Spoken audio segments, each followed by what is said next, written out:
திரைப்படங்களை கொண்டு வரணும் அப்படின்ற ஒரு ஆசையில் அவர் எடுத்த ஒவ்வொரு படங்களுமே நல்ல வெற்றிகளை குறித்து ஒரு சிறந்த தயாரிப்பாளராக தமிழ் சினிமாவில் எல்லோரும் பார்த்து வியந்ததும் பாராட்டினதும் பார்த்தீங்கன்னா திரு திலீபாபு அவர்கள்.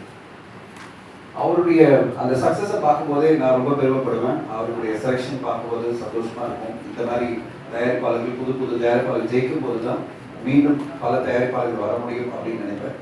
அப்படிப்பட்ட ஒரு தயாரிப்பாளர் திடீர்னு ஒரு 3 மாத காலம், எங்களுக்கு ரொம்ப ஆச்சரியம், 3 மாத காலம் திடீர்னு அவர் வந்து out of touch, out of contact, நாங்கள் ரீச் பண்ண முடியல. அவர் குறிப்பிட்ட சில பேருக்கு மட்டும் மெசேஜ் பண்ணிட்டு எல்லா இண்டஸ்ட்ரி நிகழ்வுகளையும் வந்து ரெகுலராக பார்ட்டிசிபேட் பண்ணுற ஒரு மனிதர். பர்டிகுலராக ப்ரொடியூசர் கவுன்சிலில் ஒரு ஈசி மெம்பராக, ஆக்டிவ் ப்ரொடியூசர் அசோசியேஷனில் ஒரு ஆக்டிவான மெம்பராகவும் ஈசி மெம்பராகவும் இருந்து பல கான்ட்ரிபியூஷனை கொடுத்துட்டு வந்த திரு திலீபாபு அவர்கள் திடீர்னு ஒரு 3 மாதம் அவருடைய உடல்நிலை திடீர்னு தீவிரமாகி அன்று ஒரு நாள் அவர் மறைஞ்சிட்டாருன்னு காலையில் எனக்கு ஃபர்ஸ்ட் மெசேஜ் நான் 3 மணிக்கு நான் துறை அவர்கள் அனுப்பிச்ச மெசேஜ் பார்க்கும்போது உடனே ஷாக்கில் நான் எழுந்தேன். அதில் நான் தூங்கவே இல்லை.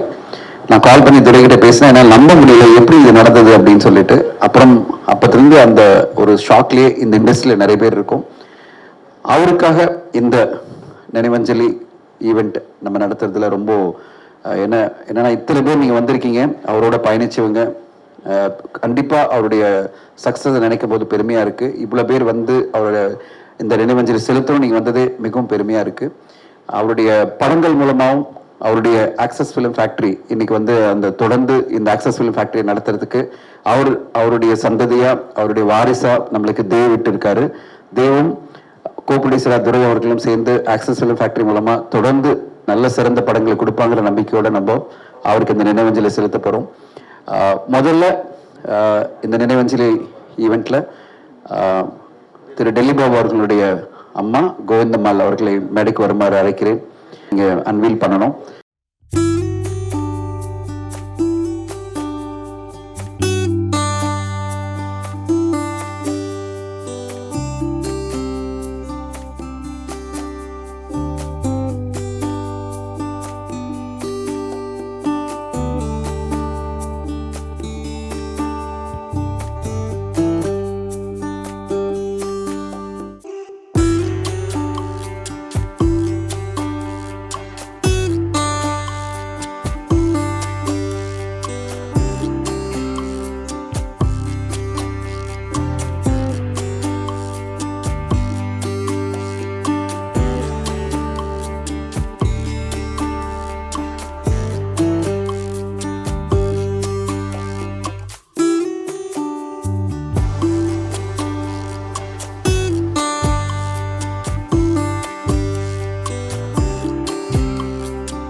திலீபாவுடைய நினைவஞ்சலி கலந்து கொள்ள வந்திருக்கும் அனைவருக்கும் என்னுடைய காலை வணக்கம்.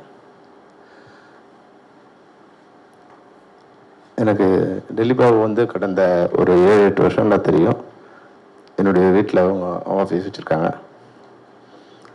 நான் சந்தித்த மிகச்சிறந்த மனிதர்களில் ஒரு 10 பேரை நான் வந்து மிகச்சிறந்த மனிதர்களால் என்னுடைய வாழ்க்கையில் நான் வந்து நினைவு கூற முடியும்னா அந்த 10 பேரில் ஒருத்தராக வந்து டெல்லி பாபு இருப்பார்.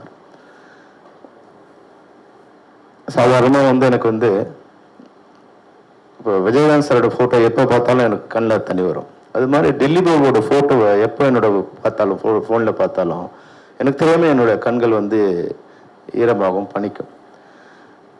அந்த வகையில் நீங்கள் ஒன்றும் ஒரு தடவை பாருங்கள். சில பேருக்கு தான் வந்து அது போல் ஒரு அமையும். அந்த சிரித்த முகத்தோட, ஒரு குழந்தைத்தனமான முகத்தோட, மிகச்சிறந்த பண்புகளோட.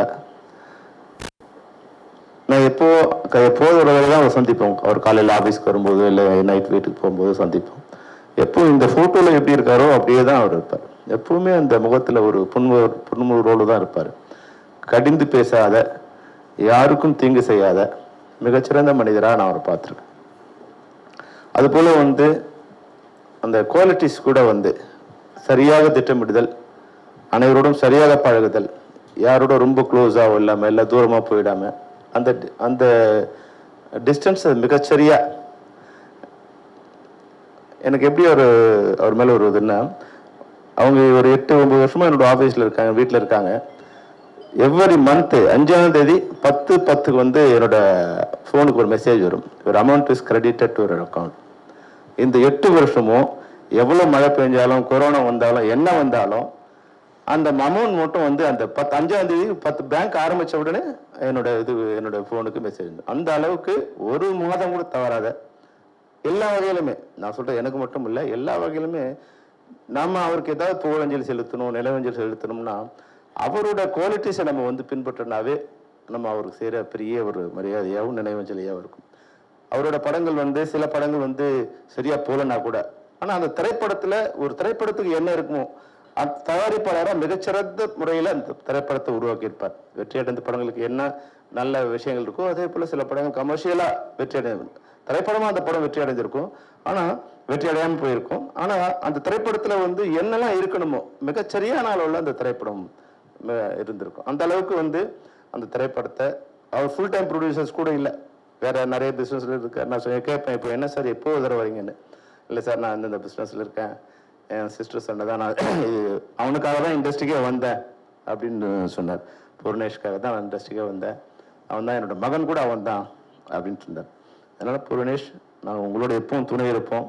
நீங்கள் உங்கள் மாமாவோட இல்லை அப்பாவோட அந்த குவாலிட்டிஸை நீங்கள் ஒரு 50% நீங்கள் வந்து கேரி ஓவர் பண்ணினாவே உங்களோட வெற்றி மிகப்பெரிய வெற்றியாகும். அதுதான் நீங்கள் உங்கள் மாமாவுக்கு பண்ணுற நினைவஞ்சலியாக இருக்கும். எங்கள் எல்லாரையும் விட நீங்கள் அவரோட ஒழுக்கத்தையும் அவரோட அந்த பண்பாட்டையும் திட்டமிடுதலையும் மனிதர்களோட பழகிற தன்மையும் நீங்கள் வந்து அதை கேரி பண்ணீங்கன்னா தமிழ் சினிமாவில் மிக சிறந்த இடத்துக்கு நீங்கள் வருவீங்க. அவரோட கனவே நான் கேட்டேன், என்ன சார்? இல்லை புவனேஷ்ல ஒரு பெரிய ஹீரோ வைக்கணும் சார், அதுதான் அவரோட கனவு.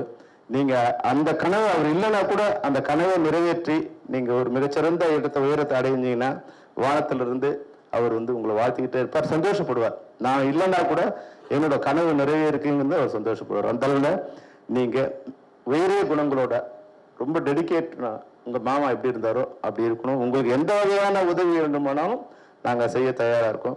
நிறைய இயக்குநர்களை உருவாக்குனாரு மாமா. வந்து ஏறக்குறைய வந்து 6-7 டைரக்டர்ஸுக்கு அட்வான்ஸ் கொடுத்து படம் பண்ணணுங்கிற ஒரு இது இருக்காரு. அந்த எந்த எண்ணமும் செஞ்சு போயிடக்கூடாது. நீங்கள் அது எல்லாமே நீங்கள் ஃபாலோ பண்ணணும். அது ஆக்சிஸ் ஃபிலிம் ஃபேக்டரிங்கிறது வந்து தமிழ் சினிமாவில் எப்படி வந்து நிறைய ஒரு 5-6 கம்பெனிக்கு எப்படி ஒரு முத்திரை இருக்கும், அது மாதிரி ஆக்சஸ்ங்கிறது டெல்லி பாபு.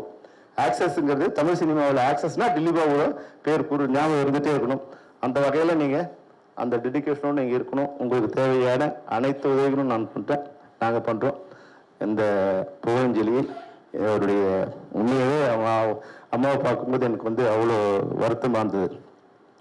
தாய்க்கு மகன் பண்ண வேண்டிய வேலையை மகனுக்கு தாய் பண்ணுறதுங்கிறது உலகத்தில் மிக கொடுமையான விஷயங்கிறது அதுதான். அது மாதிரியான கொடுமை வந்து நிகழாமல் இருக்கு நம்ம கடவுளை வேண்டிக்கிட்டோம். ஆனால் என்னன்னு தெரியாது, நல்லா இருந்தார். ஒரு 6 மாதம் முன்னாடி நான் பார்த்தேன், எங்கள் எலெக்ஷன் முடிஞ்சு வரும்போது கொஞ்சம் இழைச்சிருந்தார், ஆனால் கொஞ்சம் ஸ்மார்ட்டாக இருந்தார். என்ன டெல்லி என்ன இப்படி கொஞ்சம் இழைச்சிட்டிங்களேன்னு. இல்லை சார் வந்து டயட்டில் இருக்கேன், ஒர்க் அவுட் பண்ணுறேன் சார். என்ன அப்போ அக்கா பையனுமே நடிக்க வைக்க போகிறேன்னு சொன்னீங்க, நீங்கள் ஹீரோ மாதிரி ஆகிட்டே வரீங்களான்னு கேட்டேன். சிரிச்சுட்டே போனார். அப்போ அவருக்கு தெரிஞ்சிருக்கா இல்லையான்னு எனக்கு தெரியல. அதுதான் நான் அவரை பார்த்தேன், கடைசி முறையாக பார்த்தேன். அந்த முகம் தான் எனக்கு எப்பவுமே வாழ்நாள் முழுக்க அந்த முகம் தான் என்னுடைய நினைவில் இருந்துகிட்டே இருக்கும். நிச்சயமாக மிகச்சிறந்த மனிதர். அவருடைய புகழ் எப்போதும் தமிழ் சினிமாவில் இருந்துகிட்டே இருக்கும். வாழ்க டெல்லி பாபு, வளர்க அவருடைய புகழ். டெல்லி பாபு என்னோட ஃபிலிம் கேரியரில் நான் மறக்க முடியாத ஒரு தயாரிப்பாளர். பழகிறதுக்கு எல்லாருக்குமே ரொம்ப நண்பர் இல்லாத இனியவர் தான்.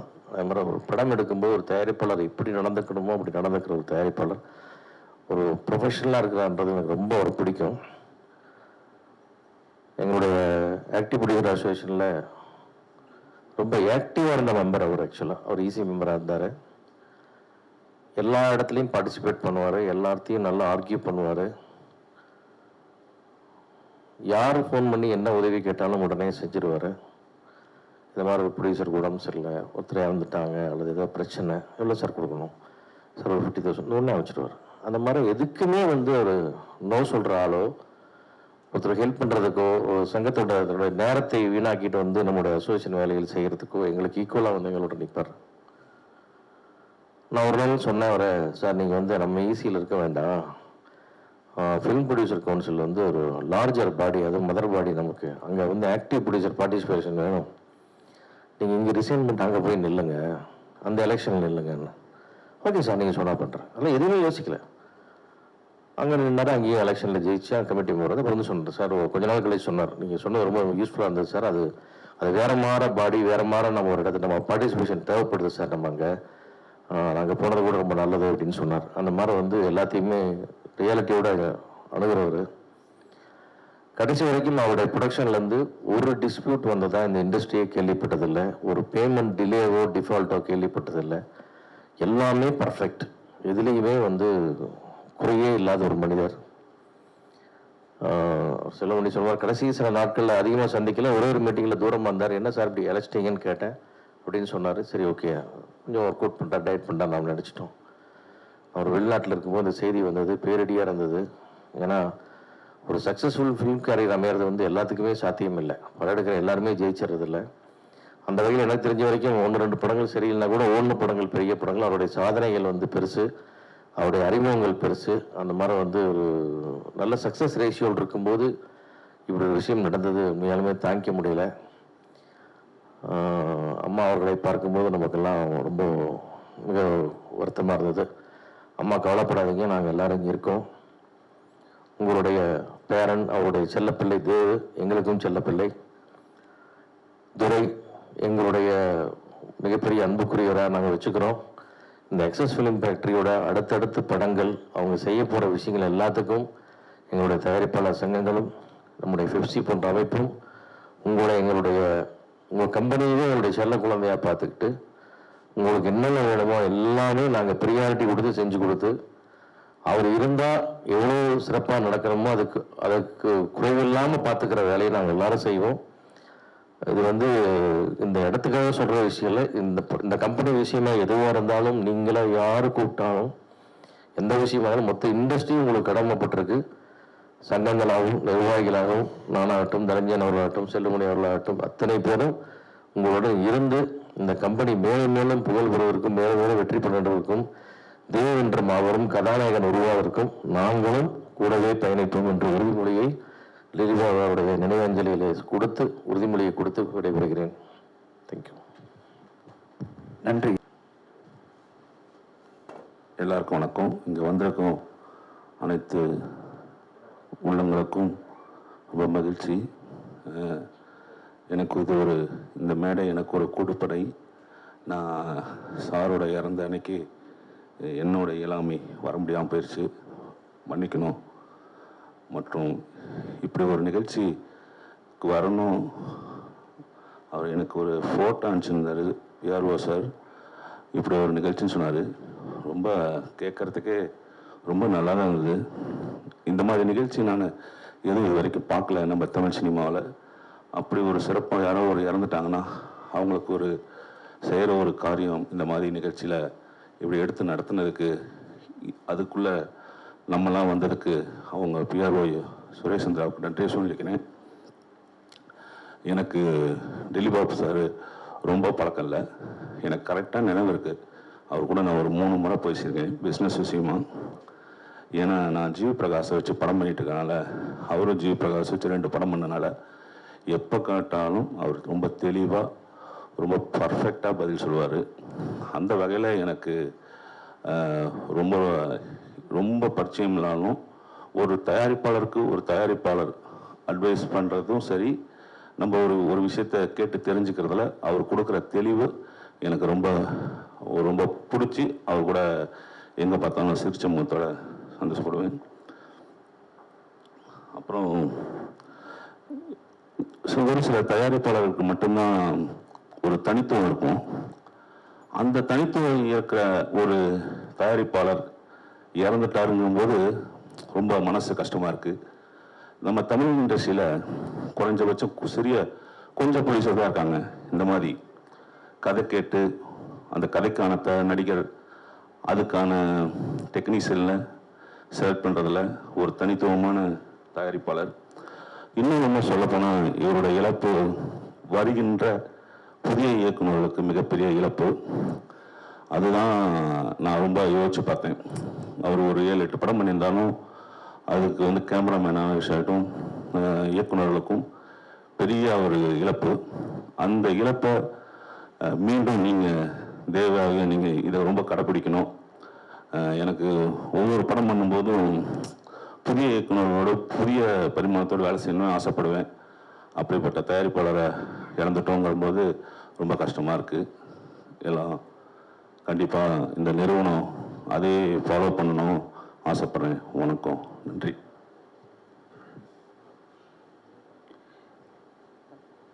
It's not a good place to, be in, because where a mother is unveiling the photo of her son, I really feel that particular moment.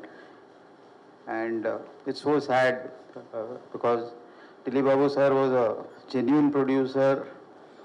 A producer, what does a producer mean? A producer is somebody who knows what is that he wants to make. He was never agreeable to either a director or a hero or something like that. He wanted to make movies which he loved, and I hope his successor will follow that and take the company to bigger heights. In this particular moment, I really pray to God to keep his entire family and give them strength to overcome this huge grief, which is very, very difficult to accept. Thank you so much. Dilip Babu சாருக்காக இந்த time எடுத்து நீங்கள் எல்லாம் வந்ததுக்கு ரொம்ப thanks. Delhi sir, அவரை நாங்கள் மாமா தான், பட் நான் சாருன்னு கூப்பிட்டு பழகிடுச்சு. அவரை பற்றி சொல்லணுன்னா சொல்லிகிட்டே போகலாம். நீங்கள் ஒருத்தர் ஒரு மாதிரி பார்த்துருப்பீங்க. அவரை பல வருஷமாக க்ளோஸாக பார்க்குற சான்ஸ் எனக்கு ரொம்ப அதிகமாக கிடச்சிருக்கு. அவரை வந்து எல்லோரும் சொல்கிற மாதிரி நல்ல ப்ரொடியூசரு, அதெல்லாம் தாண்டி அவரை பர்சனலாக பார்த்தீங்கன்னா ஒரு நல்ல மனுஷர். அதை மாதிரி ஒரு கேரக்டர் யாருக்குமே நான் பார்த்ததில்லை என்னோட சரௌண்டிங்ஸில். அவருக்கு எல்லாத்தோட லவ் பண்ணது அவரோட கம்பெனி, அவரோட வேலை. இன்ஃபேக்ட் சொல்ல போனால் அவரோட ஒரு கம்பெனி, அவரோட ஒரு குழந்தை. அவர் இல்லாதது எங்களால் டைஜஸ்ட் பண்ணவே முடியலை. பட் அவர் எங்களுக்கு என்ன சொல்லி கொடுத்துட்டு போனாரோ, இத்தனை வருஷத்தில் எங்கே கற்றுக் கொடுத்துட்டு போனாரோ, எங்கள் கூட அவர் இருக்கதான் நினச்சி நாங்கள் அதை ஒன்றும் அவரை விட பெருசாக திங்க் பண்ண முடியாதாலும் அவர் சொல்லி கொடுத்த வழியில் நாங்கள் அதை இன்னும் பெருசாக எடுத்துகிட்டு போவோம். அவரோட எல்லா வெஞ்சர்ஸும் அவர் எப்படி இருந்தால் எப்படி நடக்குமோ அதே மாதிரி நடக்கும். கட்டி தேங்க்யூ. எல்லாருக்கும் வணக்கம். இன்னைக்கு அழைப்பை ஏற்று வந்ததுக்கு நன்றி. இவர் சொன்ன மாதிரி தான் ரொம்ப வருஷ காலமாக அவர் கூடயே இருந்து, இப்போது உங்களுக்கு எளிமையாக சொல்லணும்னா, இப்போது சபரிமலைக்கு போகும்போது இந்த பாதைன்னு ஒன்று திறப்பாங்க, பெரிய பாதைன்னு சொல்லிட்டு. அப்போ என்ன பண்ணுவோன்னா, பூஜாரிங்க வந்து ஃபஸ்ட்டு அந்த வழியை காமிச்சு எடுத்துன்னு போவாங்க. அந்த மாதிரி என் கூட இருந்தவங்களுக்கு ஃபஸ்ட்டு வழி காமிச்சு கொடுத்துட்டு போயிருக்காரு. அந்த வழியிலேயே எல்லோரும் ஃபாலோ பண்ணி அதை பின்தொடர்ந்து நம்ம பண்ணோன்றது என்னோட இது. நன்றி. தேங்க்யூ. நன்றி. ஒரு சிறிய கவிதாஞ்சலி என் நண்பர்.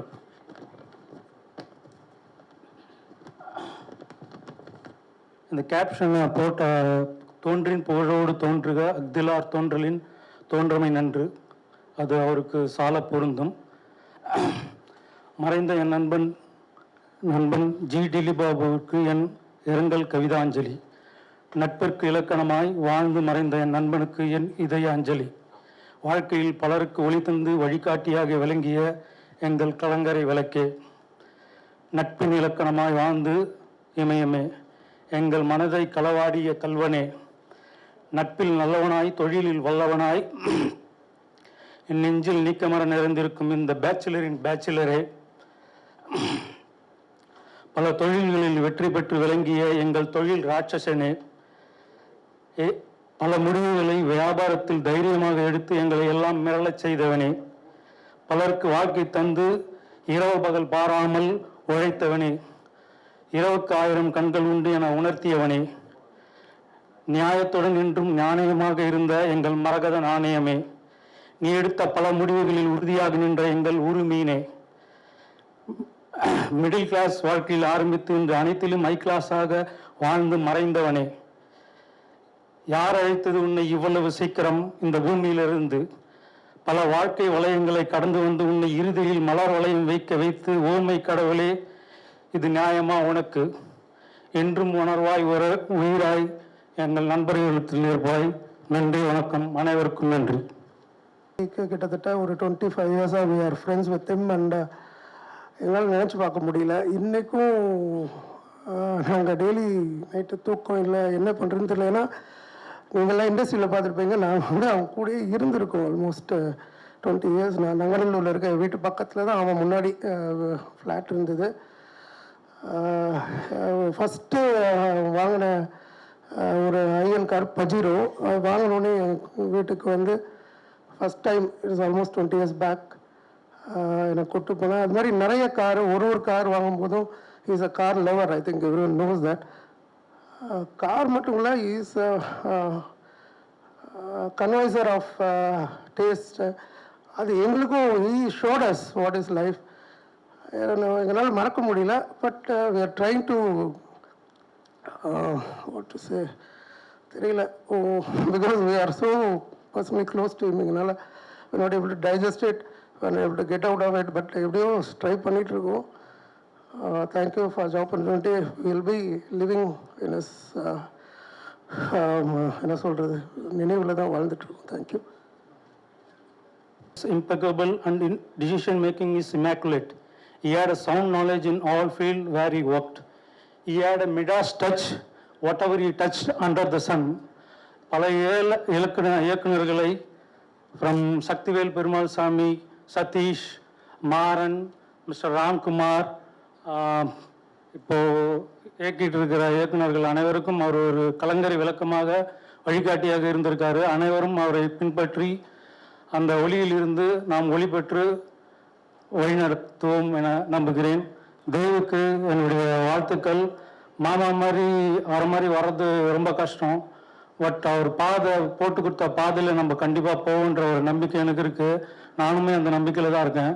நாங்களாம் அவருக்கு கிட்டத்தட்ட 89லேருந்து ஃப்ரெண்ட்ஸு, கிட்டத்தட்ட 35 வருஷமாக ஃப்ரெண்ட்ஸு. எங்களுக்கு பெரிய நண்பர்கள், அவரை மாதிரி ஒரு ஃப்ரெண்டு கிடைக்கிறதுன்றது இனிமேல் கிடைக்காது. அந்த நண்பர் ஏற்படுத்திட்ட கேப்பு அது எனக்கு நிரம்பாது. அவர் நினைவுகளோடு வாழுவோம். நன்றி. எல்லோருக்கும் வணக்கம். இல்லை, தனஞ்சயன் சார் சொன்ன மாதிரி இந்த மாதிரி ஒரு நிகழ்ச்சியில் கலந்துக்கிறத நினைக்கும் போது ரொம்ப வருத்தமாக இருக்குது.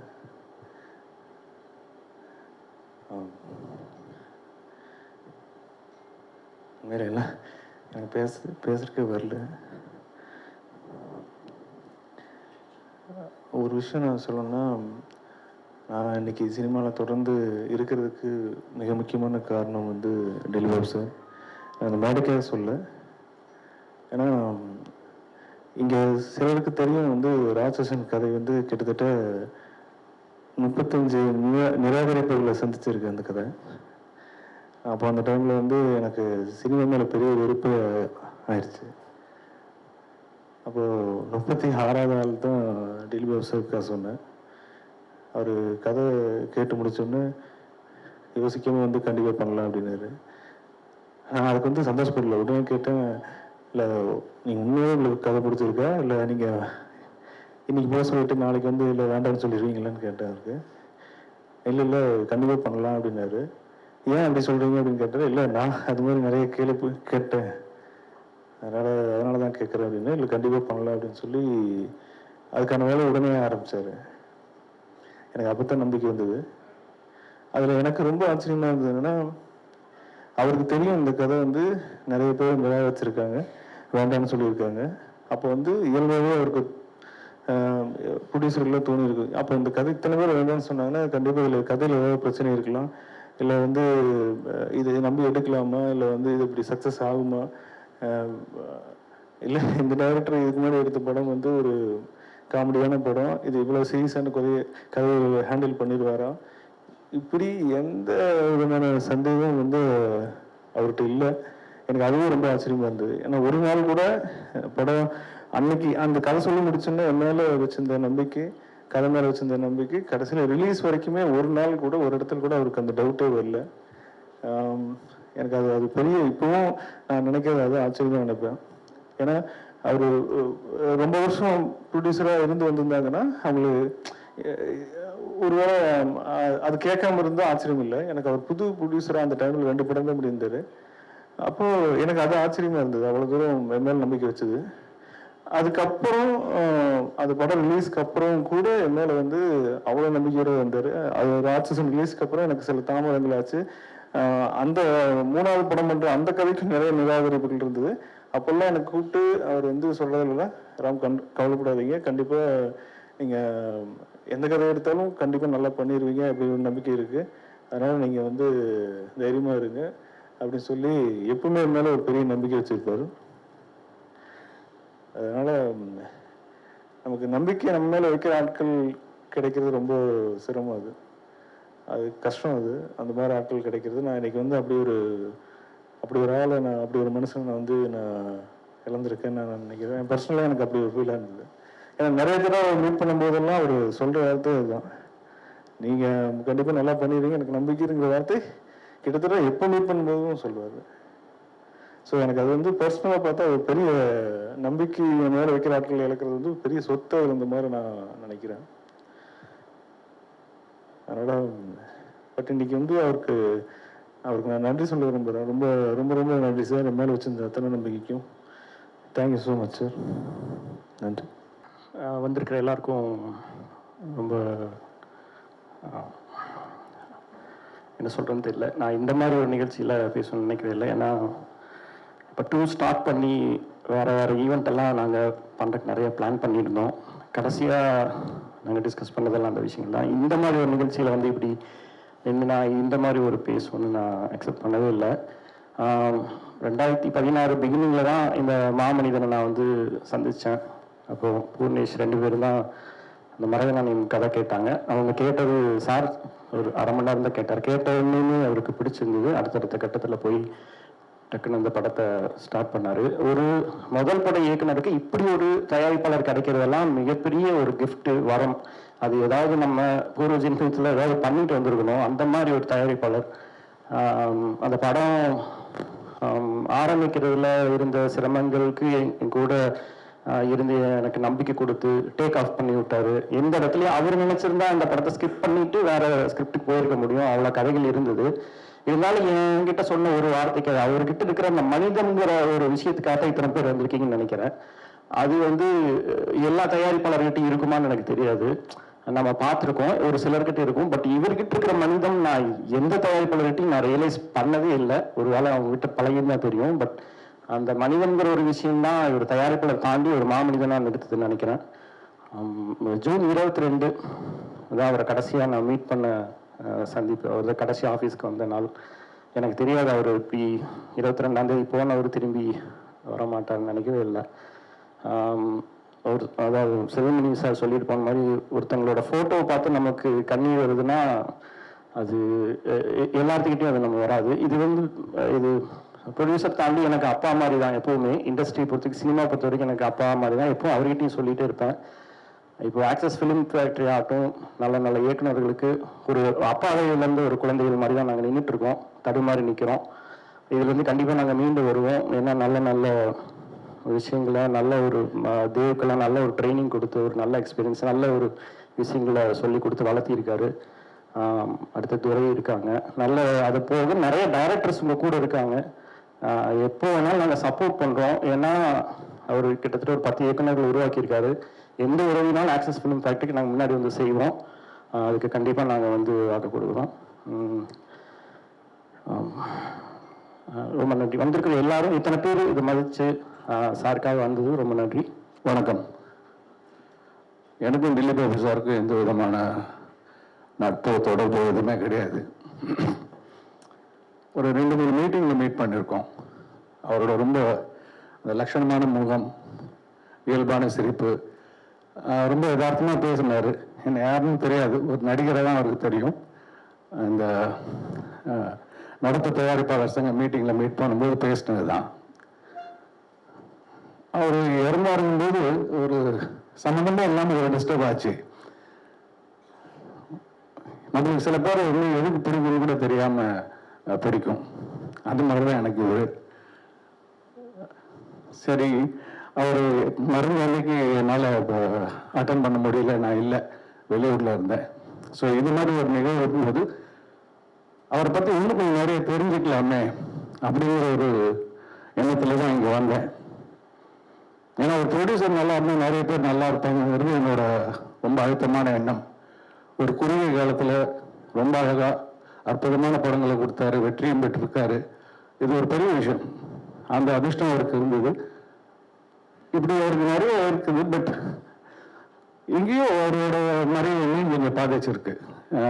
அது மேபி இஸ் பர்சனாலிட்டி, இல்லை நாங்கள் ஸ்பெண்ட் பண்ண அந்த ஒரு 5-10 minutes, I don't know, what ever, it connected me well.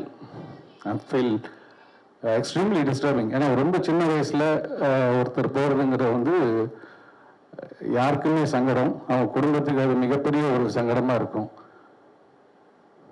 So அவர் வந்து என்ன செய்யலாங்கிறது வந்து நிறைய கோச் பண்ணியிருக்காங்க, நீங்கள் பேசின எல்லாரும் சொன்னீங்க. So you should take it up and take it, move it forward. அனைவருக்கும் வணக்கம். எனக்கு ஆக்சஸ் ஃபிலிம் ஃபேக்ட்ரி வந்து பார்த்தீங்கன்னா, நான் அதில் ஒரு கம்பெனி ஆர்டிஸ்ட் மாதிரி அவங்க பண்ண படங்களில் வந்து நிறைய படங்களுக்கு எனக்கு வந்து வாய்ப்பு கொடுத்துருக்காங்க. அது காரணம் திலீப் பாபு சார் தான். அதே மாதிரி முண்டாசுப்பட்டி, நாடகம், அதுக்கு பிறகு மரணம், இது 3மே வந்து கேரியரில் சினிமா கேரியரில் முக்கியமான படம். அந்த மரணம் அப்போதான் வந்து சாரமணியிலே பார்க்குறேன். அவ்வளோ ஒரு இயல்பா, அதாவது வந்து அப்போ பார்த்தீங்கன்னா மனோரத்தை பொறுத்தளவு பார்த்தீங்கன்னா அப்போதான் நான் அப்கமிங் இது மனோரமான கேரக்டர் வந்து பார்த்தீங்கன்னா அவ்வளோ வெயிட்டாக இருக்கும். அதை நம்பி வந்து டேரக்டர் சொல்லும்போது அதை ஏற்றுக்கிட்ட மாமனிதர் தான். அதே மாதிரி வந்து நிறையா டேரக்டர்ஸ் உருவாக்குனவர் இருந்துதான் இன்னும் நிறைய உருவாக்கியிருப்பாரு. ஒரு 1000 பேருக்கு வேலை எடுத்திருப்பாரு. அது பூர்ணி செய்வார்னு நம்புகிறேன். பேச வரல. ரொம்ப நன்றி சார். எல்லாருக்கும் வணக்கம். இப்போ ஜேபி சார் சொன்ன மாதிரி தான், சாராவது ஒரு 10 minutes மீட் பண்ணியிருக்கீங்க. எனக்கு சார் கூட சுத்தமாக ஒரு பழக்கமே கிடையாது. பட் சார் சொன்ன மாதிரியே இவர் மறைஞ்சிட்டாருன்றது ரொம்ப ஒரு மாதிரி டிஸ்டர்பிங்காக இருந்தது. ஏன்னா கிட்டத்தட்ட ஒரு 10 டைரக்டர்ஸை உருவாக்கியிருக்காரு. அந்த 10 டைரக்டர்ஸ் மூலமாக எவ்வளோ ஆர்டிஸ்ட்டுங்க உருவாக்கியிருப்பாங்க. ஈவன் இன்க்ளூடிங் அசோக் கூட நாங்கள் ஓமை கடவுளை பண்ணும்போது அந்த சக்ஸஸ் மீட்டில் பார்த்துருக்கேன், ஹாய் கூட சொன்னதில்லை. இன்னும் இவருடைய இழப்பு வந்து எனக்கு ஒரு பெரிய பாதிப்பாகவே இருக்குது. மேலே இருந்து அவர் இன்னும் அவங்க குடும்பத்தை நல்ல தைரியத்தோடையும் நல்ல ஸ்ட்ராங்காக வழி நடத்துவாருன்னு நம்புகிறேன். Thank you sir. எல்லாருக்கும் வணக்கம். நான் திலீப் பாபு சாரை வந்து அவரோட பிகினிங் ஸ்டேஜ்லேருந்து அவரை தெரியுன்றதே எனக்கு ஒரு பெரிய விஷயமா பார்க்குறேன். இப்போ செல்வமணி சார் சொன்ன மாதிரி லைஃப்பில் பார்த்த மிகச்சிறந்த மனிதர்களில் ரொம்ப முக்கியமான ஒருத்தர் திலீப் பாபு சார். அவர் ஃபஸ்ட்டு அவர் உரிமையின் படம் முடிச்சுட்டு கதை கேட்டுட்டு இருந்தப்ப நான் அவரை மீட் பண்ணேன். அப்போ தான் அவர் மரகத நாணயம், ராட்சசன் 2 படங்கள் பண்ணுறதால அதை முடிச்சுட்டு பண்ணுற வரைக்கும் வெயிட் பண்ண முடியுமான்னு கேட்டார். அதுக்குள்ளே நான் ஒரு படம் பண்ணுற ஒரு இது கிடச்சிச்சு. ஆனால் நான் இந்த 10 வருஷமாக சாரோட தொடர்ந்து எப்பவும் பேசிகிட்டே இருப்பேன். சார் அவரோட எல்லா படத்தோட பூஜையில் ஆரம்பித்து ரிலீஸு, ப்ரிவ்யூ எல்லாத்துக்கும் இன்வைட் பண்ணுவார். எனக்கு சார் கூடயே இருந்த மாதிரி தான். அவரோட ஒரு படம் பண்ண முடியலன்றது லைஃப் லாங் அது ஒரு பெரிய ஒரு வருத்தமாகவே இருக்கும். சார் அவ்வளோ ஒரு ரொம்ப ஜென்யூனான ஒரு மனிதர். அவர் எப்பவுமே அவர் பண்ணுற எல்லா படங்களை பற்றியும் சொல்லும்போது அவ்வளோ பேஷனேட்டாக சொல்லுவார். அவர் அந்த படம் ரொம்ப நல்லா வந்துட்டுருக்கு, இந்த டைரக்டர் ரொம்ப நல்லா வருவார்னு அவர் அடிக்கடி சொல்கிற விஷயம். இங்கே படம் பண்ண இந்த டைரக்டர் அடுத்து இப்போ இந்த பெரிய ஹீரோவோட படம் பண்ணுறாரு, இந்த டைரக்டர் இங்கே இருக்கார், இந்த டெக்னீஷியன் இப்படி இருக்காருன்னு ஒரு ப்ரொடியூசராக அவர் இவ்வளோ தன்னோட படங்களை இவ்வளோ பர்சனலாக அவ்வளோ இமோஷ்னலாக பார்த்த ஒரு மனிதர் அவர். நான் சாரை கடைசியாக ஒரு 3 months முன்னாடி யதார்த்தமாக தியேட்டரில் மீட் பண்ணேன். அப்போ கூட ஒரு படம் பார்க்க வந்திருந்தார் ஒரு ஆடியன்ஸாக. இந்த படம் நல்லா ஒர்க் ஆகுது இல்லைங்க அப்படி பேசிகிட்டு இருந்தார். எனக்கு அதுதான் சாரை கடைசியாக பார்க்குறோன்னு எதிர்பார்க்கவே இல்லை. எனக்கு சாரு அவர் பில்ட் பண்ண அந்த ஒர்க்கிங் கல்ச்சர் இங்கே தேவில் ஆரம்பித்து துரை பிரதர் எல்லாருமே அது ஒரு ஃபேமிலியாக தான் இருக்கும். அது அவங்க ஒர்க் பண்ணுறது, அவங்க எல்லாரையும் ட்ரீட் பண்ணுற விதம், அந்த ரிலேஷன்ஷிப்பு, இந்த ஃபேமிலியில் ஏதோ ஒரு விதத்தில் நான் ஒரு சின்ன பார்ட்டுன்றது எனக்கு ரொம்ப சந்தோஷமாக இருக்குது. எல்லாரும் சொன்ன மாதிரி ஆக்சஸ் ஃபிலிம் ஃபேக்ட்ரின்ற அந்த பிராண்டும் டில்லி பாபு சாரும் எப்பவும் இருப்பாங்க. அதை தொடர்ந்து எல்லாரும் இது பண்ணணும்னு கேட்டுக்கிறேன். தேங்க்யூ. நானும் அசோக்கும் ப்ரொடியூசராக பண்ண ஃபஸ்ட்டு படம் ஓ மை கடவுளே. அதுக்கு ஒரு நாள் கதை கேட்டார். அடுத்த வாரமே பண்ணலாம் அப்படின்னு சொல்லி சைன் பண்ணிட்டாரு. அடுத்த 90th டே ஷூட் போயிட்டோம். கரெக்டாக முடிச்சாரு. ஓகே, கரெக்டாக சூப்பராக ரிலீஸ் பண்ணார் சக்தி சாரோட.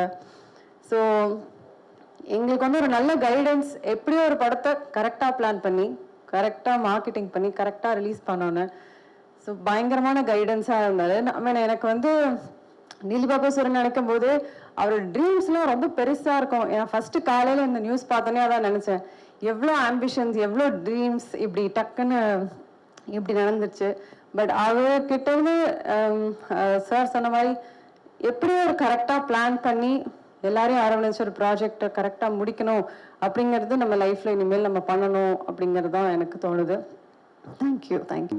டில்லி சார் யாரையுமே வாடா போடான்னு கூப்பிட்டதே இல்லை.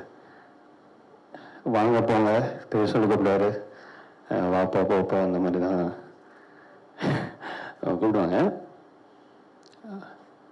ரேராக என்ன மட்டும் டே நீ பண்ணுற அப்படின்னு சொல்லலாம்.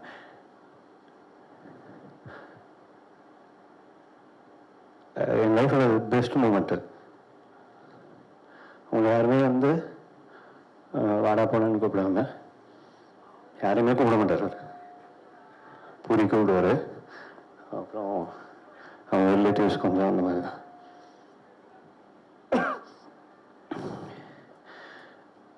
எனக்கு அவ்வளோ ஹாப்பியாக இருக்கும் ஒரு டேன்னு கூப்பிடுறது. நான் ஒரு ஃபஸ்ட்டு ஒரு மீட் பண்ண மொமெண்ட் எடிட்டர் லோகேஷோட ஸ்டூடியோவில் என் ஃப்ரெண்டு, நான் ரொம்ப சோம்பேறி, அவனோட சோஃபாலே படுத்துட்டு இருப்பேன். அவன் படம் பண்ணுன்னு சொல்லிகிட்டே இருப்பான். அப்போ அவனே இவர்கிட்ட பேசி மரகத நாணயம் ஒரு படம், இந்த உறவு இன்னொரு படம் பண்ணிட்டு இருந்தாங்க. அப்போ அவன் அதை எடிட் பண்ணிட்டு இருந்தான். அப்போ ஒரு நல்லா ஞாபகம் இருக்குது, பூரியும் அவரும் தான் வந்தாங்க. அவர் நிறைய செல்ஃபோன் யூஸ் பண்ணுவார், கையில் இருந்துகிட்டே இருக்கும். நான் சோஃபாவில் உட்காந்துருந்தேன், அதே சோஃபாவில் படுத்துட்டு இருப்பேன், சோஃபாவில் உட்காந்துருந்தேன். அன்னைக்கு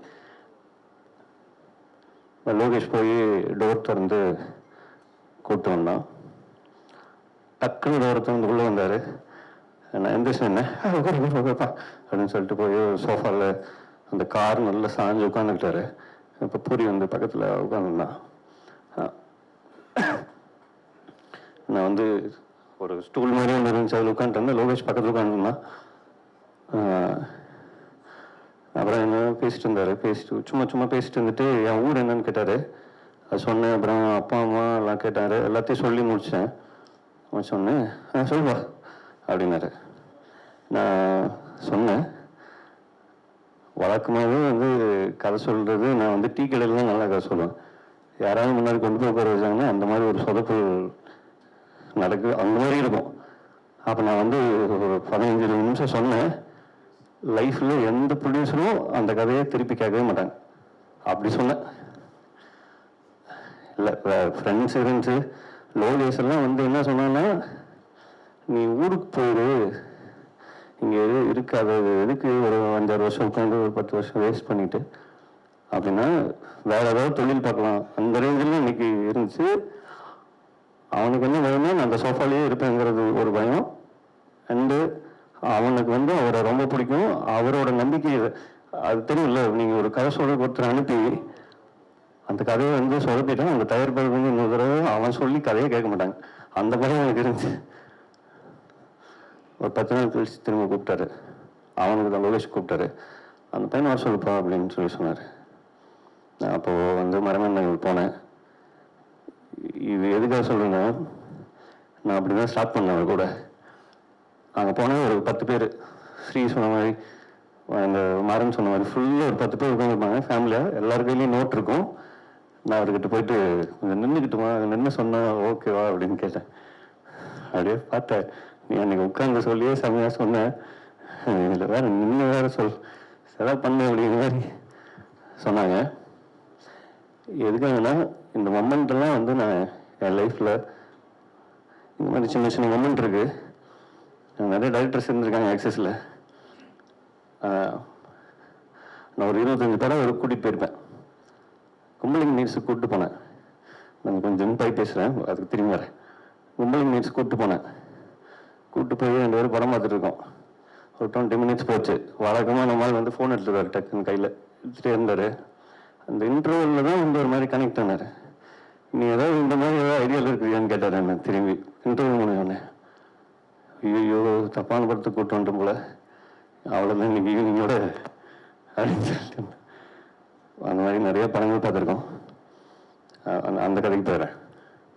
நின்றுக்கிட்டுமான்னு கேட்டேன். சரி சொல்லுன்னு சொன்னார். 10 பேர் உட்காந்துருந்தாங்க. நான் வாடி சொல்லிட்டே இருந்தேன். அவருக்கு ரொம்ப பிடிச்சிருந்துச்சு. ஒரு 2.5 மணி நேரம் சொன்ன கதைன்னு சொல்லிட்டு இருந்தேன். சொல்லிட்டு முடிச்சுட்டு வந்துட்டேன். எல்லோரும் மார்க் போட்டிருந்தாங்க. தினேஷ், இன்னொரு தினேஷ் இருந்தார், எல்லோரும் இருந்தாங்க. பூரி, அவங்க சிஸ்டர்ஸ், அம்மா இருந்தாங்க, மேம் இருந்தாங்க, லதா மேம் இருந்தாங்க. அது பார்க்குறதுக்கு அவ்வளோ சந்தோஷமாக இருந்துச்சு. ஒரு ப்ரொடியூசர் வந்து ஃபேமிலியோடு உட்காந்து எல்லாத்தையும் வேல்யூ பண்ணி உட்காந்து கதை கேட்டு அவங்க சொல்கிற இன்புட்டெல்லாம் எடுத்துக்கிட்டு அதை அப்படியே ஃபாலோ பண்ணுவார். இது சொல்கிறாங்க நம்ம இந்த தொழிலில் பயங்கரமான நாள், அப்படியெல்லாம் 1% கூட இருக்காது. அந்த அவங்களுக்கு கொடுக்குற வேல்யூ இருக்குல்ல. நான் வந்து எங்கள் அம்மா ஃபோன் பண்ண எடுக்கவே மாட்டேன். ஊருக்கு யார் ஃபோன் பண்ணாலும் எடுக்க மாட்டேன். அப்புறமா பேசிக்கலாம்னு சொல்லிட்டு ஒரு 6 மாதம்லாம் ஃபோன் பண்ண எடுக்காமல் இருப்பேன். சார் வந்து ஒரு நாள் ரொம்ப முக்கியமான ஆர்குமெண்ட்டு, முக்கியமான மீட்டிங் போயிட்டுருக்கு. அம்மா ஃபோன் பண்ணாங்க, சாரோட அம்மா ஃபோன் பண்ணாங்க. அதுக்கு எதுவும் ஒன்று சொல்லுவார். சொல்லிட்டு இங்கிலீஷில் சொன்னார். சொல்லிட்டு அந்த ஃபோனை எடுத்து பேசினார்.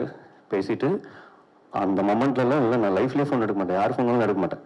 ஆனால் ஒரு அம்மாக்காக பேசினார். பேசிட்டு இந்த மீட்டிங் முடிஞ்சோடனே சொன்னார், சாரி அம்மா ஃபோன் பண்ணாங்க எடுத்துட்டேன், அந்த டைமில் எடுத்துக்கூடாது அப்படின்னாரு. அப்படியே வந்து காலைல விழுந்துட்டேன். ஐயா நான் ஃபோன் எடுத்ததே கிடையாது 6 மாதமா, இன்றைக்கி தான் எனக்கு தெரியுது. என்ன அவர் சொன்னார், அம்மா ஃபோன் பண்ணால் மட்டும் எடுத்துரு, எவ்வளோ நாள் அந்த ஃபோன் வரும்னு தெரிலன்னு சொல்லி சொன்னார்.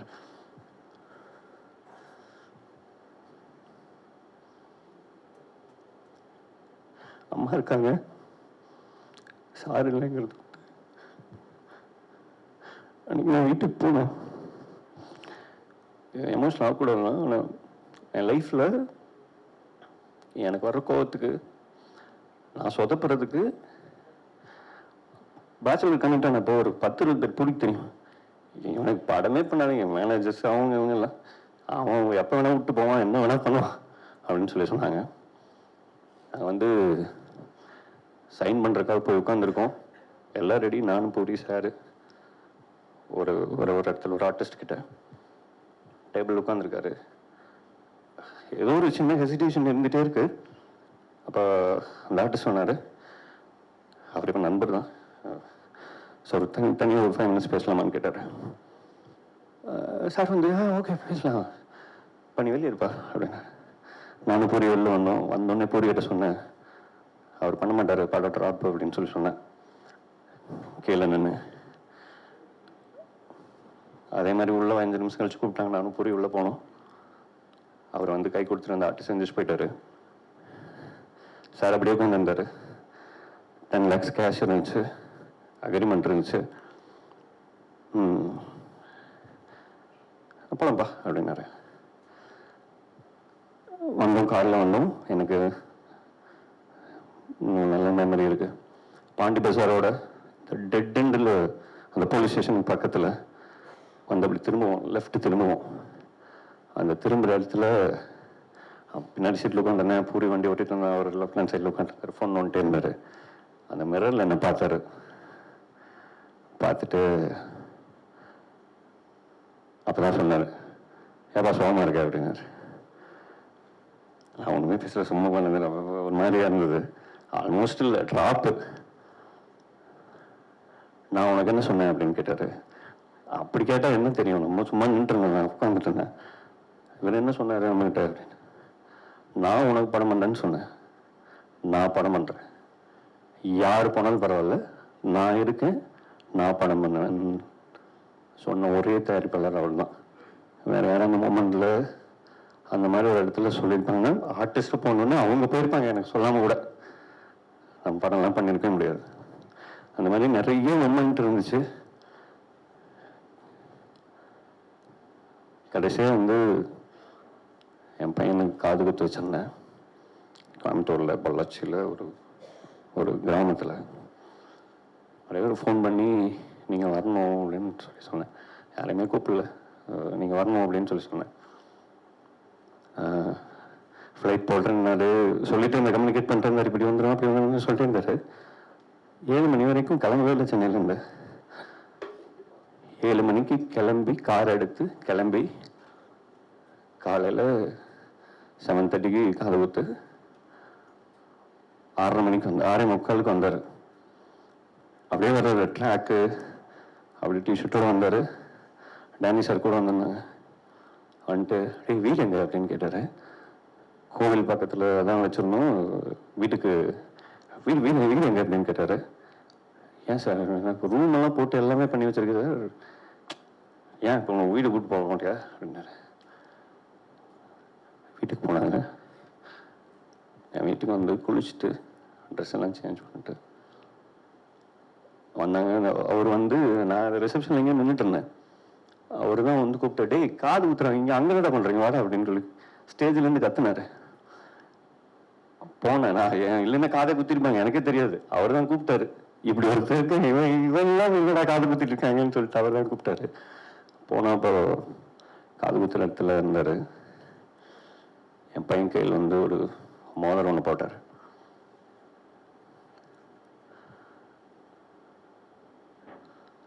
எல்லா மொமெண்ட்லேயும் அவர் இருக்கார். ஆனால் அவர் இப்போ இல்லைங்கிறது என்னால் ஒரு சாங் ஒன்று ஷூட் பண்ணுறோம் அசோக் நானும் ராமேஸ்வரமில், கேட்டு இருப்பார், எப்போ ஷூட் பண்ணுற வரணும் அப்படின்னு சொல்லிட்டு. நாளைக்கு ஷூட் போகிறோம், அவர் மட்டும் என்ன நல்லா இருந்திருக்கும். ரொம்ப டைம் எடுத்துனேன்னு நினைக்கிறேன். அவர் எங்கே இருந்தாலும் எவ்வளோ பிரச்சனை, எனக்கு அவருக்கு நிறைய சண்டை வரும். அப்போல்லாம் ஃபோன் அடித்து சாப்பிட போகலாமா சார் அப்படின்னு சொல்லி கேட்பேன். வா அப்படின்னு. அவ்வளோதான், அந்த சண்டை எனக்கு இருக்கிற எல்லா பிரச்சனையும் முடிச்சிடுவார். நான் படமே பண்ணியிருக்க மாட்டேன் அவர் இல்லைன்னா, அதுதான் உண்மை. ஏன்னா எல்லாருமே கேட்பாங்க, பேச்சுலர்னு ஒரு படம், இந்த கதையெல்லாம் நீ 6 சொல்லி எப்படி ஓகே பண்ணன்னு கேட்பாங்க. ஒரு 1.5 மணி நேரம் கேட்டு நான் பண்ணுறேன்னு சொன்ன ஒத்த வார்த்தைக்காக மட்டுமே படம் பண்ண ஒரே ஆள் அவர் தான். ஆக்சஸ் வந்து இது மாதிரி பெருசாக பண்ணணும். புரி, ஸ்ரீரண்ணா, துரை எல்லாரும் சேர்ந்து, தீபக் இருக்காங்க, எல்லாரும் அவங்க ஃபேமிலி எல்லோரும் இருக்காங்க, எல்லாரோடு சேர்ந்து இதை வந்து கண்டிப்பாக பெரிய சக்ஸஸ்ஃபுல்லாக எடுத்துகிட்டு போகணும். Thank you so much. சினிமாவில் லாஸே பார்க்காதவர், பட் நமக்கு பெரிய லாஸை உருவாக்கிட்டு போயிட்டாரு.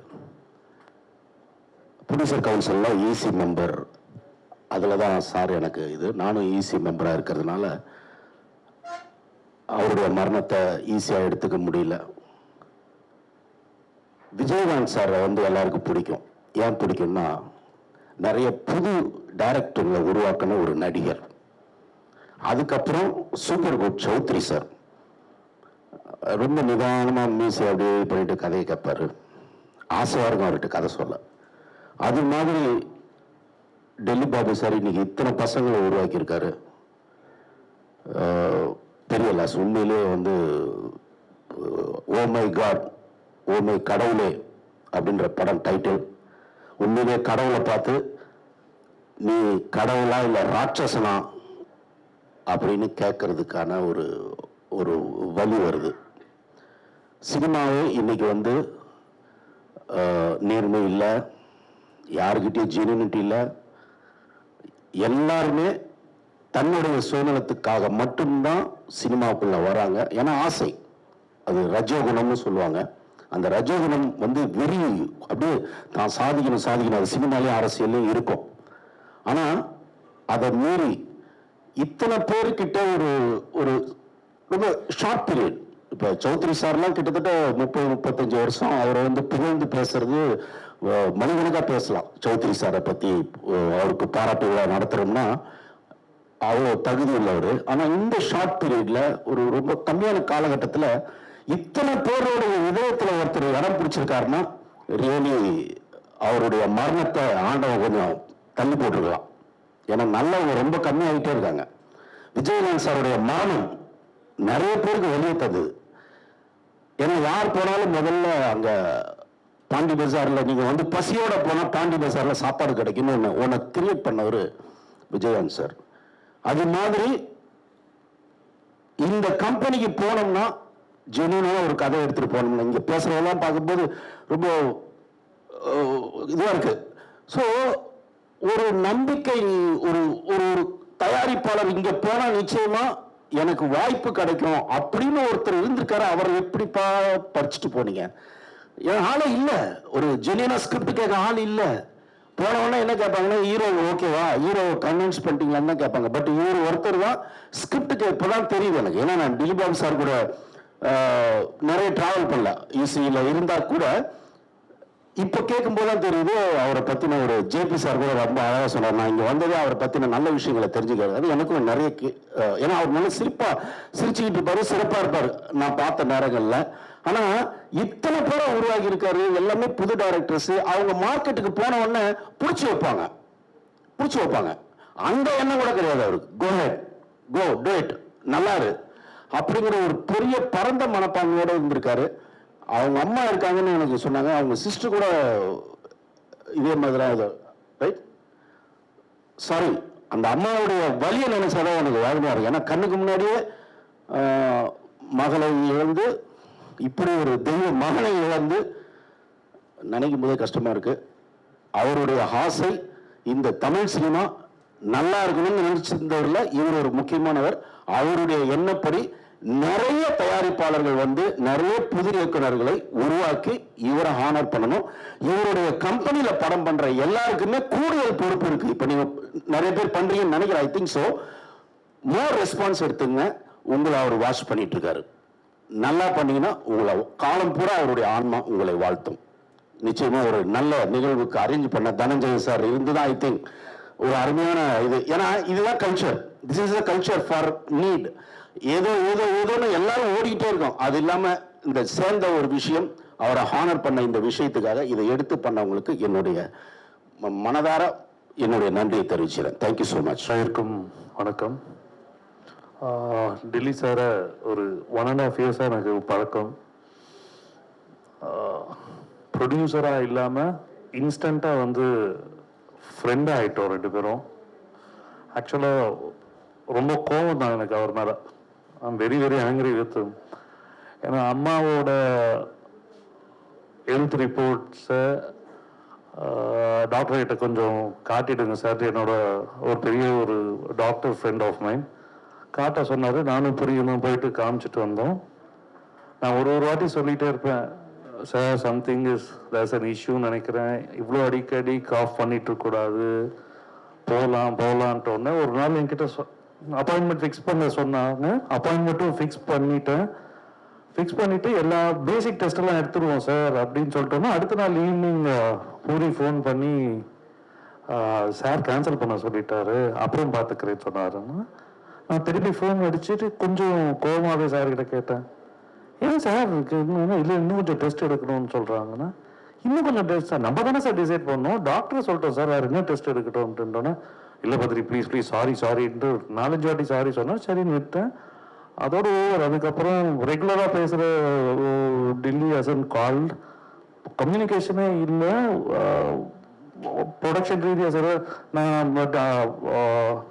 பூரி வச்சு ஒரு படம் டைரக்ட் பண்ணதா இருந்துச்சு, எதுவுமே மூவ் ஆகலை. டோட்டலாக டாக்டர் இருக்கும்போது நடுவில் ஒரு 2 வீக்ஸ் நடுவில் ஜஸ்ட் டெக்ஸ்டடு, நான் ஃபாரினில் இருக்கேன், நான் வந்துட்டோன்னா ஐ மீட் யூ அப்படின்னாரு. எனக்கு தெரியல அவர் ஏன் ப்ராபப்ளி இன்னும் ஒரு 5-6 months முன்னாடி இதை கொஞ்சம் டயக்னாஸ் பண்ணியிருந்தேன்னா அட்லீஸ்ட் வி குட் ஹவ் இன்னும் கொஞ்ச நாள் சார் இருந்திருப்பார். Very unfortunate. I end by saying this, சொல்லுக சொல்லி பெரிதோர் சொல் அச்சொல்லி வெல்லுஞ்சொல் இன்மை அறிந்து அப்படின்ட்டு வள்ளுவர் ஒன்று சொல்லுவார். அப்படின்னா என்னன்னா, ஒரு வேர்டை யூஸ் பண்ணுறதுக்கு முன்னாடி ஒரு விஷயத்த சொல்றதுக்கு அதுதான் பெஸ்ட் வேர்டா அப்படின்ட்டு டிசைட் பண்ணிட்டு பேசுங்கன்ட்டு. He was a man of few words, but whatever words he spoke bore a lot of value. Puri, I think you'll have to carry over the legacy and you will do it. Thanks. மனிதரா வாழ்றதுங்கிறது வந்து அவ்வளோ போராட்டமான விஷயம். அதை பண்ணி காட்டியிருக்காரு. எத்தனையோ தொழிலில் வந்து ஜெயிச்சிருப்பாரு. தயாரிப்பாளரா ஒரு consistency அவர் எடுத்துக்கிட்டு இருந்த டைரக்டர்ஸ், எடுத்துக்கிட்டு இருந்த டீம், அந்த டீமுக்கு உண்மையா, அந்த ப்ராஜெக்டுக்கு உண்மையா, இப்படி ஒரு ப்ரொடியூசரை நான் பார்த்ததே இல்லை லைஃப்ல. நான்லாம் ஒருவேளை புதுசா ஒரு ப்ரொடியூசர் உள்ள வர்றாருன்னா, நீங்க மினிமம் டெல்லி பாபு சார் மாதிரி இருக்க ட்ரை பண்ணுங்க அப்படின்னு சொல்லி கேட்கணுங்கிற லெவல்ல ஒரு தயாரிப்பாளர். மிகப்பெரிய இழப்பு, சாதாரண இழப்பு இல்லை. ஜெம் எப்பயாச்சும் தான் கிடைக்கும், அந்த குறிஞ்சி பூன்னு சொல்லுவாங்கல்ல, அந்த மாதிரி கிடைக்கக்கூடிய ஒரு தயாரிப்பாளர். வியாபாரமா எனக்கு எவ்வளவு இழப்போ அதே மாதிரி வந்து பல கனவுகளோட வந்த மிகப்பெரிய கலைஞர்களுக்காகட்டும், இது வந்து நம்ம இண்டஸ்ட்ரிக்கான மிகப்பெரிய இழப்பு. வேற சொல்றதுக்கு வார்த்தை இல்லை. நன்றி. அது போல சார், எனக்கு நிறைய வாய்ப்பு கிடைச்சது மற்றவங்க பேசுறது கேட்கறதுக்கு. எனக்கு ரொம்ப முக்கியமான படம், எனக்கு ஒரு ரீபர்த்ன்னு சொல்லலாம், அது வந்து ஓமை கடவுள் தான். ஸோ அதை வந்து வழிவகுத்து முதலீடு போட்டு எங்கள் 2 பேர்த்தையும் கைட் பண்ணது வந்து டெல்லி பாபு சார் தான். ரொம்ப முக்கியமான ஒரு பர்சன் என் லைஃப்பில். சக்தி நான் சொன்ன மாதிரி ஒரு பெரிய இழப்பு இண்டஸ்ட்ரிக்கு. ஏன்னா ஒரு ரொம்ப திறமையான ஒரு பிஸ்னஸ் மேன். ஏன்னா ஓமைக்கடலை பிஸ்னஸ் மாடலை பார்க்கும்போது எனக்கு தெரிஞ்சது எப்படி இதை நெகோஷியேட் பண்ணி ப்ரீ சேல்ஸை கொண்டு வந்து, அந்த டைமில் வந்து எனக்கு முன்னாடி படங்கள்லாம் சரியாக போகலை, மார்க்கெட் இருக்கு அந்த மாதிரிலாம் எதுவுமே இல்லை. அவர் ஒன்று கிரியேட் பண்ணி கொடுத்தாரு, ஒரு வேவ். அந்த வேவ் தான் இன்னும் நான் பயணிச்சுட்டு இருக்கேன். ஸோ ரொம்ப ஜெனியூனாக நான் நிறைய கடமைப்பட்டிருக்கேன். அண்ட் என்னோட பெரிய ஹீரோவாக இருந்தது வந்து என்னோட மாமா தான். அவர் ஒரு 32 வயசில் ஒரு கார்டியாக் அரெஸ்ட்டில் திடீர்னு இறந்தார். ஸோ அந்த இழப்பு என்னன்னு எனக்கு புரியுது. ஸோ எனி டைம் பூர்ணேஷ்க்கும் Durai and whole family, if at all there is anything, we are there for you. And இந்த மெமோரியல் ஆர்கனைஸ் பண்ணதுக்கு ரொம்ப நன்றி. ஏன்னா இறந்த போது என்னால் வர முடியல ஷூட்னால. ஸோ குடும்பத்துக்கும் நண்பர்களுக்கும் எல்லாத்துக்குமே we are there for you and thank you. Thanks. Udhayanidhi sir, Arulnidhi sir சார்பா ப்ரொடியூசர் சாரோட ஃபேமிலிக்கு ஆழ்ந்த இரங்கல் தெரிவிச்சுக்கிறோம். நாங்கள் எப்போவும் கூட இருப்போம். Not a good occasion to start with, but again வளையம் ஃபங்க்ஷன் அப்போ நான் அவர் வந்து என்கிட்ட சார் 16 படம் பண்ணிட்டோம் சார், 25 பண்ண போகிறோன்னாரு. சார் எப்போ 50th பர்த்டேன்னு சொன்னேன். வருது sir, whichever is the first will make it big சொன்னேன். பட் இட்ஸ் வெரி அன்ஃபார்ச்சுனேட், ரெண்டுமே நடக்கலை. Will have to join for this occasion. Sir சொன்ன மாதிரி ஜாப் செக்யூரிட்டின்றது சினிமாவில் ரொம்ப ரொம்ப ரேர். அது வந்து இங்கே எத்தனையோ டைரக்டர்ஸ், எத்தனை ஹீரோஸ் எல்லாம் வந்திருந்தாங்க. இந்த கம்பெனிக்கு ஒரே ஒரு பிஆர்ஓன்றது மட்டும்தான் என்னோட மிகப்பெரிய ப்ரௌட் மூமெண்ட்டாக எடுத்துகிட்ருக்கேன். Every years great value for time, others time. ஒரு மீட்டிங் கூப்பிட்டாருன்னா ப்ரிசைஸாக 15 நிமிஷம் மீட்டிங் வாங்க சார்னு சொன்னார்னா 14th minute சார் யூ டன்னு சொல்லுவார். So will be definitely missing it. Purnesh, ஐஎஸ் தேவ், we're always with you. Stay strong, just a call away. Thank you sir. ஒரு நல்ல ப்ரொடியூசர், நம்ம எல்லாருக்குமே தெரியும். நீங்கள் சொன்னதில் நானும் நிறைய விஷயம் தெரிஞ்சுக்கிட்டேன். பட் நான் அப்சர்வ் பண்ணதில் one of the finest human பீயிங்ஸுங்க. சின்ன சின்ன விஷயங்கள், அதாவது நம்ம டே டு டே லைஃப்பில் வந்து போனால் போதும் அப்படின்னு பார்த்துட்டு போகிற விஷயங்கள் கூட அவர் விட மாட்டார். யாரையும் ஹர்ட் பண்ணணும்னு நினைக்க மாட்டார். ஒரு எக்ஸாம்பிள், மரகதநாணயம் காஸ்டிங் அப்போ ஒரு ஆக்டரை வந்து அப்ரோச் பண்ணோம், அதுக்கப்புறம் டிசிஷன் மாற்றணும். இல்லை வேணாம், வேற ஒருத்தங்கிட்ட போகலான்னு சொல்லி டைரக்டர் எல்லாருமே மாற்றினோம். பட் அவர் மட்டும் இல்லை, அது அவங்க ஹர்ட் ஆவாங்க, வேணாம் அப்படின்னு சொல்லிட்டு ரொம்ப யோசிச்சார். எனக்கு புதுசாக இருந்துச்சு அது.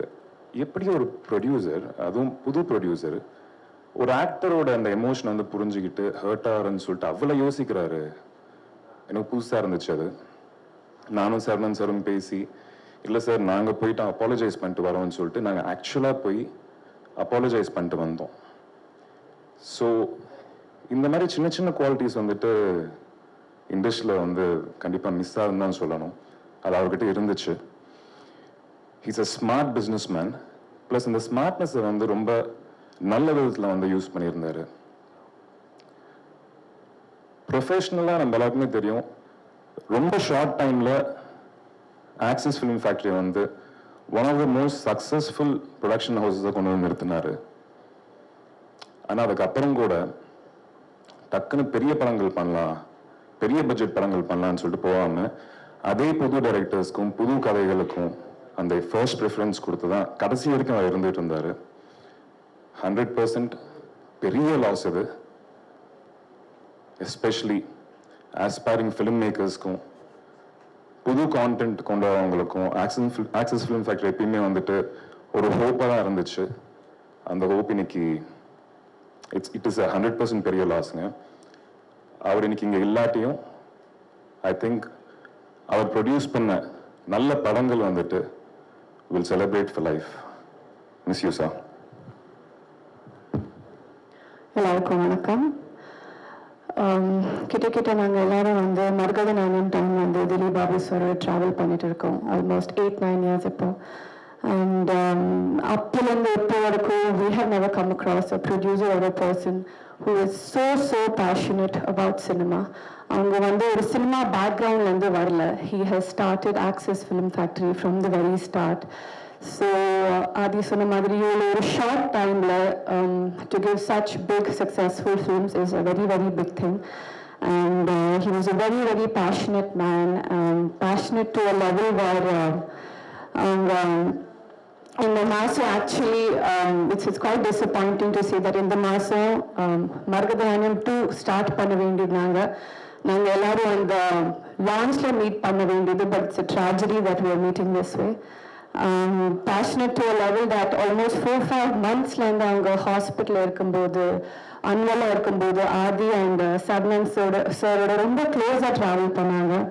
அந்த 4-5 monthsல ஹெல்த் நல்லா இல்லாத டைம்லேயும் அவங்க வந்து சினிமா பற்றியே பேசி, அவங்களுக்கு ஆல்ரெடி தெரியும் இது நடக்க வேண்டி போகுது அவங்க ஹெல்த்தோடன்னு. அவங்க வந்து பூரிக்கிட்டு எல்லாமே முன்னாடியே செட் பண்ணி, நான் இல்லாத டைம்லேயும் என்னோட ப்ரொடக்ஷனில் இது நடக்கணும், அந்த மாதிரி ஒரு பிளானர், அந்த மாதிரி டெடிகேஷன் இருக்கிற ஒரு producer. It's not just a loss to the industry. We have all lost a very good friend, a mentor, a brother, a guide, and I send out all my prayers to the family, and I hope his soul rests in peace. Om Shanti. ஒரு short film மட்டும் பண்ண என்ன தமிழ் சினிமாவுக்கு இயக்குனராக்கி வாய்ப்பு கொடுத்த என்னோட இயக்குனர், என்னோட தயாரிப்பாளர் டில்போ சாருக்கு எப்போவுமே உண்மையுள்ளவனா இருக்கணும்னு நினைப்பேன். பட் நிறைய பேசணும்னு நினச்சேன். அவர் மாதிரி ஒரு ஹார்ட் ஒர்க்கர் அண்ட் கமிட்மெண்ட்க்கு ஹானர் பண்ணுற ஒரு பர்சன் நான் இது வரைக்கும் லைஃப்பில் பார்த்ததில்லை. Thank you so much. நன்றி. நிறைவாக தினேஷ் கண்ணன் இருக்கீங்களா? Dinesh come come. தினேஷ், உங்கள் பேரே வந்து access film factory Dinesh Kannan தான் நான் எழுதி வச்சுருக்கேன். இப்போ வரையும் நான் அப்படி தான் உங்களை கூப்பிடுவேன். எந்த அளவு அவரோட பயணிச்சிங்க எனக்கு தெரியும் தினேஷ். ஐ திங்க் டில்லியனை பற்றி எல்லாருமே பேசிட்டாங்க. ஒரே ஒரு வார்த்தை தான், ஐ மிஸ் யூ. நான் அவ்வளோதான் சொல்ல முடியும். அவங்க என் லைஃப்பில் வந்து டில் மை டெத் அவங்களோட மெமரிஸ் அண்டு அவங்க எப்போவுமே என்னோட ஹார்ட்டில் இருப்பாங்க. அவ்வளோதான். இண்டஸ்ட்ரியில் அதே கான்செப்ட் தான் இங்கே வந்து பண்ண அப்படின்னாரு. He was a great visionary. He had lots of vision. He has lot of things that he wanted to do. He has left us, but his wishes has to continue. For example, Dev, Purnesh Les Dev, Delhi vision towards AFF was much higher. You know it much better than anybody else. But அதை எடுத்துக்கொண்டு போய் சேர்க்கிறது, it is your responsibility. I think everybody will agree and support that. Similarly, in the என்ன சொல்றது, businessல Deepak and Arjun, you got many responsibilities to play, and there are a lot of things that you have to do, and he was 100% confident that you three will take it up further, and அந்த hope வந்து நீங்க continue பண்ணணும், and that's what we miss you, we love you மச்சி. ரொம்ப எமோஷ்னலான moment. ஒரு past 3 to 4 இயர்ஸாக நான் வந்து ரொம்ப க்ளோஸாக டெல்லி சாரோட நான் தான் ரொம்ப அதிகமாக ட்ராவலாக இருக்கேன். ஸோ நிறைய மெமரிஸ் இருக்குது. நிறைய விஷயம் அவர் பேசிகிட்டே இருப்பார். He had so many dreams. And film side பார்த்தீங்கன்னா இன்னைக்கு ஒரு புது டைரக்டர்ஸ்க்கு வந்து வாய்ப்பு கொடுக்குற ஆளுங்க ரொம்ப கம்மி. ஸோ அதுவும் ஒரு ப்ரொடியூசரை வந்து அப்ரோச் பண்ணும்போது ஹீரோ யாருப்பான்னு கேட்பாங்க. இவர் ஸ்கிரிப்டு என்ன ஜானர், ஓகே கதை சொல்லுங்கள், அதை சொல்லிவிட்டு ஓகே இந்த கதையா, ஓகே நல்லா இருக்கா, அதுக்கப்புறம் இவர் பிச் பண்ணுவார். ஸோ ஹீரோ வச்சு என்றைக்குமே படமே பண்ண மாட்டார். ஸோ இந்த மாதிரி வந்து ஒரு நல்ல மனித, ஒரு நல்ல ப்ரொடியூசர் கிடைக்கிறது வந்து ரொம்ப ரேரு. என்னால் ஒன்றும் நம்பவே முடியல அது நம்ம கூட இல்லைன்றது. So I believe Purnesh and Durai and every one இந்த ஏஎஃப்எஃப் அவர் என்னென்ன ட்ரீம்ஸ் வச்சுருக்காருன்றது நம்ம எல்லாருக்கிட்டையும் ஷேர் பண்ணியிருக்காரு. So we have to take this company more and more successful. அதுதான் அவர் விருப்பமும் பட்டார். ஸோ அது டெஃபினட்டாக எல்லாரோட சப்போர்ட்டும் இருக்கும். அது மட்டும் இல்லாமல் ரொம்ப இன்ஸ்பைரிங்கான பர்சன் எனக்கு திலீப் பாபு சார். நான் தான் அவரை ரொம்ப கலாய்க்கவும் செய்வேன், அட் த சேம் டைம் நான் தான் அவரை நிறைய பாராட்டவும் செய்வேன். 10 வருடத்துக்கு 10 பிஸ்னஸ் பண்ணிகிட்டே இருக்க வேண்டாம்னு சொல்லுவார். அதை அவர் ஆக்சுவலாக பண்ணிகிட்டே இருந்தார். Is not only successful in this film. அவர் ஃபேக்ட்ரியாக இருக்கட்டும், ஈ கீப்ஸ் ஃப்ளையிங். எங்கே சார் இருக்கீங்க, இங்கே இருக்கேன், இந்த பிஸ்னஸ் அதை பண்ணிட்டு இருக்கிறப்ப சொல்லிகிட்டே இருப்பேன். நானே யோசிப்பேன், சினிமா ஒன்று பண்ணுறதுக்கே நம்மளுக்கு வந்து முடியல, அவ்வளோ பிரச்சனைகள் இருக்குது, அவ்வளோ விஷயங்கள் ஹேண்டில் பண்ண வேண்டியதாக இருக்குது, அவ்வளோ பாலிடிக்ஸ் ஹேண்டில் பண்ண வேண்டியதாக இருக்குது. எப்படி சார் நீங்கள் வந்து ஃபேக்ட்ரி பார்த்துக்கிறீங்க, அது பாருங்க சால்வ் கேம்டா பண்ணிகிட்டே இருப்போம் அப்படின்ட்டு அவ்வளோ கூலாக சொல்லுவார். ஸோ அவர்கிட்ட நிறைய நல்ல விஷயங்களை நான் எடுத்துகிட்டு என் லைஃப்பில் I will take it forward. We love you sir. நிறைய இருக்கும் உங்களை பற்றி சொல்கிறதுக்கு. எல்லாமே மெமரிஸாக உங்கள் கூட நாங்கள் ட்ராவல் பண்ணுவோம். We love you so much. Thank you sir.